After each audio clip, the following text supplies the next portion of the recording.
Olá, boa noite. Hoje, segunda-feira, está começando mais uma edição do Jornal da Difusora. Estamos interligados a partir de agora pela notícia com todo o Maranhão. Vamos aos destaques de hoje. Polícia prende 3 pessoas suspeitas pela morte de empresário goiano na região Tocantina. Ex-prefeito de Santa Luzia do Tide, suspeito de estuprar criança de 3 anos, é transferido para a penitenciária. Imprudência no trânsito. Alta velocidade ainda é a principal causa de acidentes com vítimas. Maranhão ocupa a 2ª posição em casos de sarampo registrados entre estados da região Nordeste. E ainda, evento na capital reúne admiradores de desenhos animados japoneses. Seja bem-vindo à sua casa. Está começando agora o Jornal da Difusora.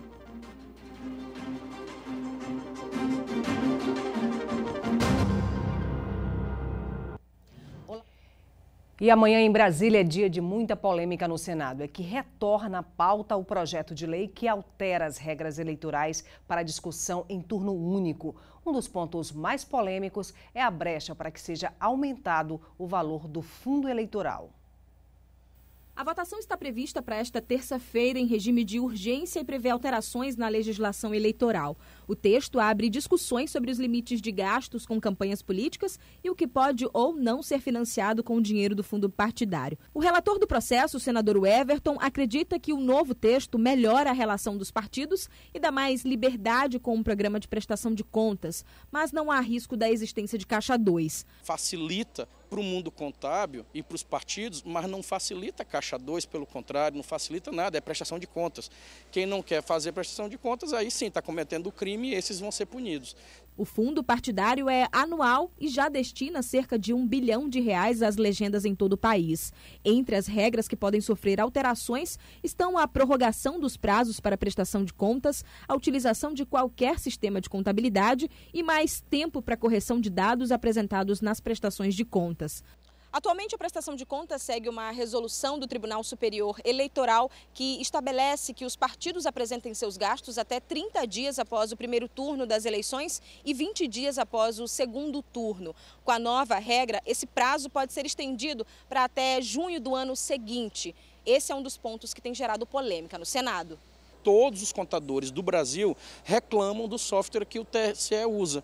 E o que eles querem? A mesma regra da Receita Federal. E a Receita, ela permite vários tipos de programas que dão as mesmas informações. Então, nós estamos adaptando ao que a Receita Federal já executa hoje para as empresas privadas. O teto do fundo eleitoral só deve ser definido na votação do orçamento. Para a nova regra valer para as próximas eleições que acontecerão em 2020, a lei precisa ser sancionada pelo presidente um ano antes, ou seja, até o início de outubro deste ano. O texto principal deve ser analisado primeiro pela Comissão de Constituição e Justiça do Senado e então seguir para a votação no plenário.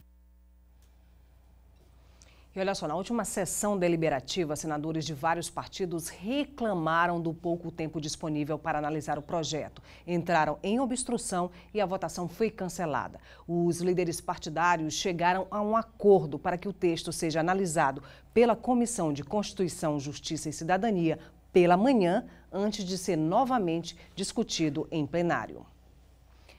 3 pessoas foram presas na região Tocantina suspeitas de participar da morte do empresário goiano Edivalto Rodrigues. O crime aconteceu em julho deste ano no município de Buriticupu. De acordo com o inquérito policial, o sócio Alex Cardoso foi apontado como principal suspeito da morte de Edivalto. Entre as informações coletadas pela equipe policial, um vídeo de Alex retirando as bagagens de Edivalto do hotel que a vítima estava hospedada e ainda imagens do veículo que era do empresário.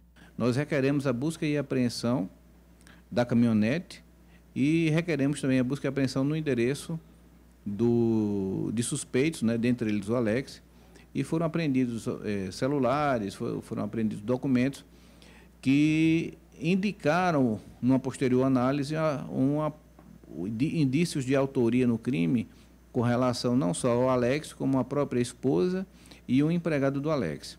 O suspeito de ter carbonizado o Edivalto é Antônio Batista Figueiredo Filho, conhecido como Declé. Os outros envolvidos, Idelbrando Alves Lima Torres, conhecido como Felipe, que é empregado de Alex, e Andressa, esposa de Alex. A polícia agora vai ouvir os suspeitos para individualizar a participação de cada um no homicídio de Edivalto. O crime que aconteceu no município de Buriticupu contou com a colaboração da polícia aqui de Imperatriz, após uma solicitação da Superintendência de Homicídios e Delegacia Geral.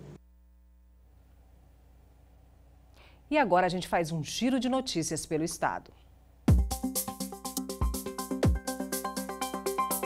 A Polícia de Estreito segue a procura de Wilson Marinho, suspeito de matar a mulher Dayara Ferreira Lima. Ela foi atingida com 2 disparos na cabeça na frente do próprio filho de 7 anos. De acordo com a PM, após o crime, o Wilson ainda levou a criança até a casa da avó e fugiu em seguida.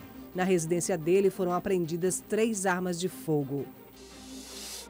E o Zemar Oliveira Dutra, ex-prefeito de Santa Luzia do Tide, foi autuado em flagrante na casa da mulher brasileira pela prática de estupro de vulnerável contra uma criança de apenas 3 anos de idade. O caso segue para a Delegacia da Criança e do Adolescente. Já a menina será assistida por uma equipe do Centro de Perícia Técnica Especializada que funciona na DPCA. E o Zemar Oliveira Dutra foi encaminhado ao centro de triagem. Representantes de comunidades tradicionais e de entidades de trabalhadores do campo realizaram hoje pela manhã protesto em frente ao Palácio dos Leões. Os manifestantes denunciaram a grilagem de terras públicas e protestaram contra as cercas colocadas nos campos naturais da Baixada Maranhense. Os campos ficam localizados em área de preservação ambiental e são usados para a prática do extrativismo e da pesca. O Jornal da Difusora faz um rápido intervalo e daqui a pouco, evento na capital discute segurança viária na Semana Nacional de Trânsito. E ainda, greve dos Correios chega ao 6º dia com transtornos para quem depende dos serviços. A gente volta já. E nós voltamos com o Jornal da Difusora para todo o Maranhão. Os números mostram que a alta velocidade continua sendo a principal causa dos acidentes com vítimas. Aqui na capital, o encontro está debatendo a importância da segurança e a conscientização no trânsito. O que era para ser uma exceção faz parte da rotina do trânsito da capital maranhense. Nesta manhã, aconteceu de novo. Mais uma pessoa perdeu a vida em um grave acidente de trânsito.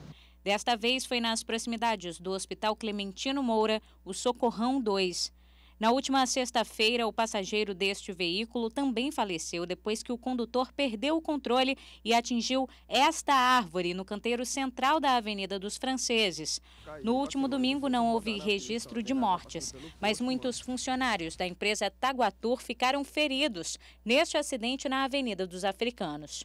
O que chama a atenção é que em todos esses casos as testemunhas relatam a mesma infração: excesso de velocidade. A conscientização dos condutores tem sido um desafio para os órgãos responsáveis pela segurança viária e está em foco essa semana. Representantes de DETRANS, batalhões da Polícia Militar e SMTTs de vários estados e municípios estão em São Luís para o 2º encontro maranhense de segurança viária. O material humano ele tem sido essencial para que esses sinistros aconteçam. Ainda que a conduta possa vir conjugada com intempéries climáticas ou com deficiências na infraestrutura viária, nós temos a conduta humana como determinante. Durante o evento estão sendo apresentados os resultados das experiências de fiscalização e educação para o trânsito em diversas localidades.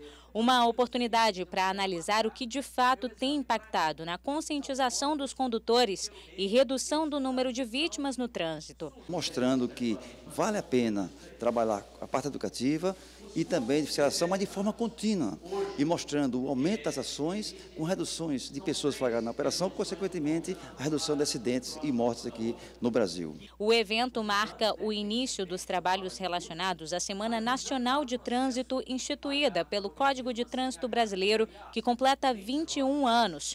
Mudanças na legislação e principalmente no comportamento de condutores, passageiros e pedestres são avanços conquistados neste período. Mas, para os especialistas, ainda são o começo de uma caminhada pelo trânsito seguro. Exatamente para levar as pessoas a discutirem, a refletirem e a nortear também o planejamento e as ações dos órgãos do Sistema Nacional de Trânsito daqui do Estado a partir de então.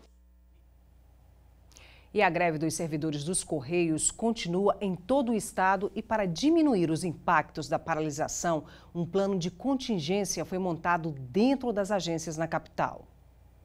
Seu José já veio da unidade dos Correios da Vila Palmeira para conseguir receber e enviar cartas pendentes. Segundo ele, durante a greve, as agências ficam mais cheias. As cartas não estão chegando, as encomendas, a gente tem que ir para os Correios pegar e o Correio está lotado de gente. Nesta segunda-feira, a categoria voltou a se reunir e foi encaminhada da Praça Deodoro até a João Lisboa. O Tribunal Superior do Trabalho determinou que 70% dos empregados dos Correios mantenham as atividades durante a greve. A greve dos Correios já completou 6 dias, mas desde a semana passada, na última quinta-feira, 24 horas após o início da greve, uma proposta foi apresentada pelo TST. Essa proposta vai ser analisada pelos trabalhadores aqui no Maranhão nesta terça-feira, durante uma assembleia. O ponto principal da Assembleia é a continuidade ou a suspensão da greve. O ministro do TST fez uma proposta aos trabalhadores, onde nós vamos avaliar e daí vamos tomar a decisão se continuaremos em greve ou não durante esse período. Em nota, os Correios informaram que durante o final de semana um plano de contingência foi implantado e que, entre outras ações, tem deslocado o pessoal do administrativo para as unidades operacionais. Além disso, foram realizados mutirões para agilizar o processo de entrega de objetos postais. A pauta nossa é bem simples. Nós estamos cobrando do governo apenas a reposição salarial, que é de 3,27% do mês de julho. Não é nem salário real isso, e também a deixar o nosso acordo como está, porque o governo atual tende a retirar vários direitos e garantias históricas que realmente é para dar a sua agenda em relação à privatização. O Maranhão ocupa a segunda posição em casos de sarampo na região Nordeste, perdendo apenas para o Sergipe. Aqui no estado já foram 4 casos registrados. O último aconteceu na região dos Cocais. A Secretaria de Saúde do município de Caxias constatou o caso de sarampo após a mãe da vítima, de apenas 7 meses, percebeu os sintomas. Ela procurou ajuda nesta unidade básica de saúde. Imediatamente foi feito os exames e constatado o primeiro caso da doença no município, o 4º do Maranhão. Essa criança teve contato com uma outra criança com o mesmo quadro de um outro município aqui da nossa regional, de um dos 6 municípios da nossa regional, o que nos deixa ainda mais alerta. Então, contactamos este outro município para que eles também tomem as providências. Segundo informações da Secretaria Municipal de Saúde do município, foi feito um bloqueio vacinal pela área. Além disso, outras medidas como prevenção e alerta foram implementadas no bairro. As pessoas que tiveram contato direto com a vítima também foram submetidas a exames e feita a imunização. A criança recebeu o tratamento adequado e também foi liberada pelos médicos. Foi medicada prontamente, está em casa, não precisou ser internada em nenhum momento, ela está muito bem. A Secretaria de Saúde informou ainda que não há preocupação de surto no município, levando em consideração que a transmissão da doença não foi em Caxias. E olha só, segundo o Ministério da Saúde, a incidência de casos em menores de 1 ano é 9 vezes maior em relação à população em geral. A cada 100 mil habitantes, 52 crianças nessa faixa etária obtiveram confirmação para o sarampo. Até agora, o país já registrou 3.340 casos em 16 estados brasileiros. E daqui a pouco, fiéis participam da Romaria do Terço dos Homens até a Igreja de São José de Ribamar. E ainda, evento na capital reúne admiradores de desenhos animados japoneses. A gente volta já.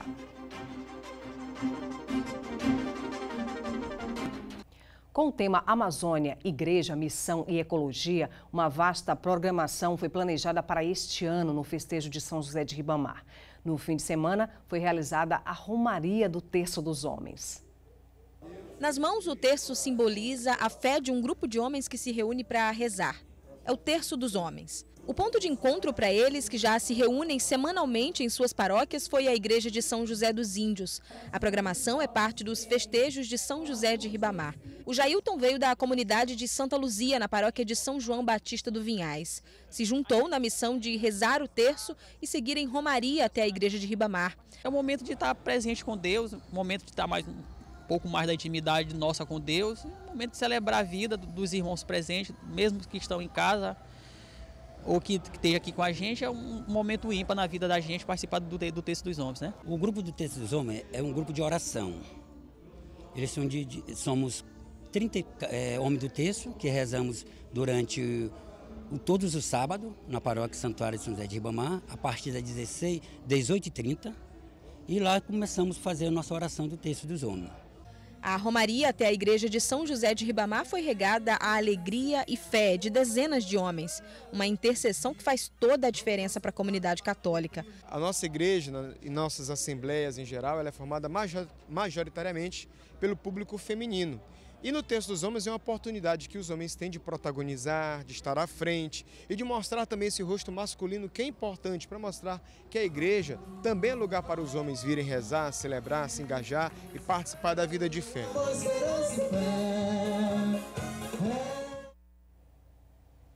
E o fim de semana também foi de diversão para os admiradores da cultura japonesa e dos desenhos em quadrinhos. Um evento aqui na capital reuniu centenas de fãs deste segmento.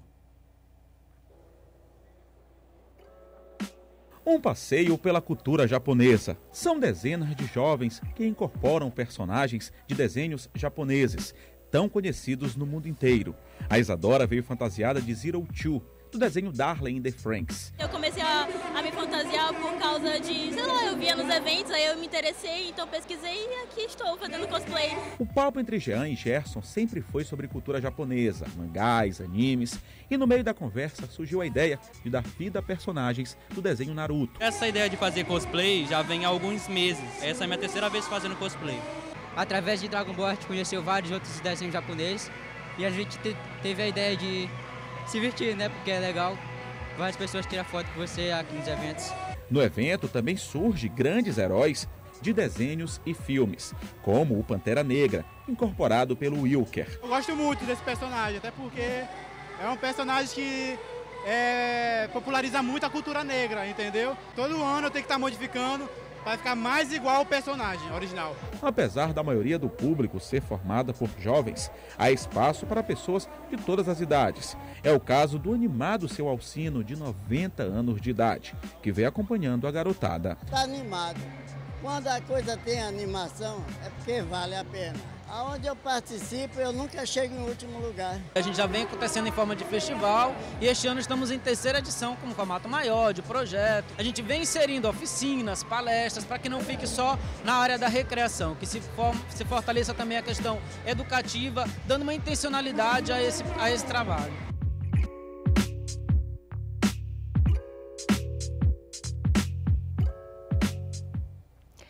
Anota aí, as reportagens dessa edição você pode rever no portal MA10, interaja também com a gente em nossas redes sociais. A gente encerra com imagens ao vivo da Praça Gonçalves Dias, aqui na capital. Muito obrigada pela sua audiência, uma boa noite, até amanhã. Tchau, tchau.